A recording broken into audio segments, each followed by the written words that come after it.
My name is AJ Conway, and I am a diversity professional that works with CCS Learning Academy to deliver a wide variety of workshops to organizations all over the country. Today, I'm here to talk to you about one of our DEI&B workshop series offerings. Today, we're going to be talking about being an ally. So there are many different types of diversity trainings and workshops that are very popular for a lot of types of organizations, and many different topics that we can cover for you here at CCS Learning Academy. And this is one in the series of options that are available to you and your organization. And so as we look at this, let me go ahead and get these pulled up here for you. There we go.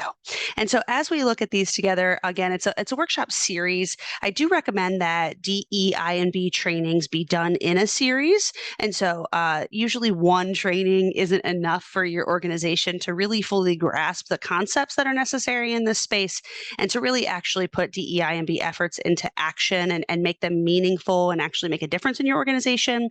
More than one training is typically very necessary, but this is a great sort of one-off training too, if you're doing any sort of lunch webinars or maybe an employee resource group offering or something like that.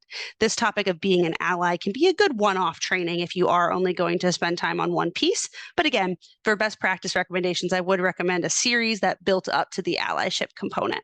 And so here at CCS Learning Academy, we really take a in-depth, customized approach to trainings for organizations. And so I'm going to cover sort of the basic idea of what we cover in being an ally, but know that when we would work with your organization, we would want to meet with you to talk through what is your organization experiencing?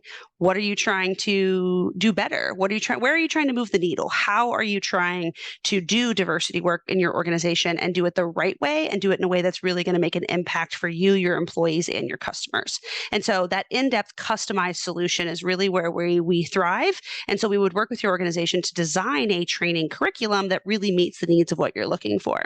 And so as we do this, it's always results driven, backed by research, data collection, and all the good things that make sure the trainings are as effective for your organization as possible. And so again, I'm AJ Conway. So just a little bit more about me. I've been in the DEI&B, diversity, equity, inclusion, and belonging space for about 10 years now. I hold several different national DEI&B memberships with a couple of different organizations. I've also received several DEI&B certifications, and I do consultations, strategic planning, training and development, employee resource group startups, and a bunch of other things in the DEI&B space for a wide variety of organizations all over the country. I've worked with nonprofit organizations, I've worked with community organizations, small businesses, large businesses, community governments even, city councils, things like that, a lot of higher education institutions.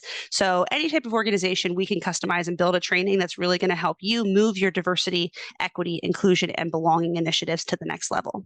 So this particular video is about our Being an Ally training. So allyship, being an ally, is a very popular topic in the DEI&B space. And so in this type of training, just like all of the trainings that we deliver, it's really going to be based on this DEI&B framework. So I keep saying DEI&B, but what does that mean exactly? So when we say DEI&B, we're talking about diversity, equity, inclusion, and belonging. Diversity is recognizing and valuing our differences. Equity is creating fair, equitable, equal access to our opportunities, resources, and support services within our organization. Inclusion is having a seat at the table, but belonging really takes us to the next level in the DEI conversation, and belonging is at the center of that Venn diagram because belonging is really what pulls everything together. Because belonging says, yes, of course we recognize and value difference. Yes, of course we're thriving in an equitable environment. Yes, we're including everyone at the table, but we're also making sure that while you're at that table, you feel heard, you feel valued, and you feel like an important contributing member of your organization. That is true sense of belonging, and all of the types of workshops that we offer in this space really center on that idea of cultivating a really strong sense of belonging for your employees. So as we think about this topic of being an ally, it's really about how do you help others within your organization cultivate that really strong sense of belonging. And so as we think about allyship, there'll be several things that we would talk through in this training. One would be a holistic idea of diversity. A lot of times when I say diversity, people think about that in a really narrow way. Maybe they only think about race, sometimes race and ethnicity. Sometimes they get gender as a good first guess, or maybe religion or age come up. But when we're talking about diversity, of course, we're talking about all of those things, but we're also talking about so many other dimensions of diversity. And so as we think about allyship, we need to be thinking about how we're being an ally for groups that identify in all of these different types of ways. Also, we'll look at sort of 5 major tips, giving people some really good go-to tips for being an ally. We'll talk a lot about privilege, talk a lot about how to educate yourself properly, talk about the way that we can speak up without speaking over communities that we care about, talking a lot about making mistakes and knowing that that's part of the game with being an ally, and how do we make mistakes but understand that intent and impact are different things, and how do we keep moving forward even when we make mistakes. And a big piece that we'll talk about too is about how allyship is really about action. We can't just say we're an ally, we have to put our words into action. And then we'll talk through a bunch of different types of skills that are really helpful for allyship. So breaking down active listening, which is something I think a lot of us are pretty familiar with. But again, taking everything kind of a step further is really what we like to do in this space. So not just active listening, but empathic listening. What is the difference there? And why is empathic listening the key to allyship? That's a big piece of this conversation. And some other skills we'll talk about too is how to understand in a specific situation when it's most appropriate to directly intervene in a situation versus when it's most appropriate to seek support in helping you intervene in a situation. You don't necessarily have to be the person who's directly addressing an issue in order to be a good ally. And we'll talk through some examples that illustrate that. Another piece of skill sets with allyship is immediate responses versus your continued follow-up conversations with people. We have to be really intentional about how we address moments in the instance that they take place, but we also need to think about what types of conversations we're having on a continued basis even after an incident occurs. So really talking through how to identify those moments, how to decide which strategy is most appropriate, and how to make sure that our allyship skills are honed to address the specific situations that are taking place within our organization. And then a big piece that we'll talk about too with this is performative allyship. Now, performative allyship is back to that idea of allyship is about action. Performative allyship is that idea of saying that you're an ally, but not actually putting your words into action. And so we'll unpack that idea of performative allyship a little bit, look at some examples, and strategize around how we can help our organizations avoid performative allyship and really move into an authentic allyship space instead. And then finally, as this training wraps up, it's really thinking about the allyship journey.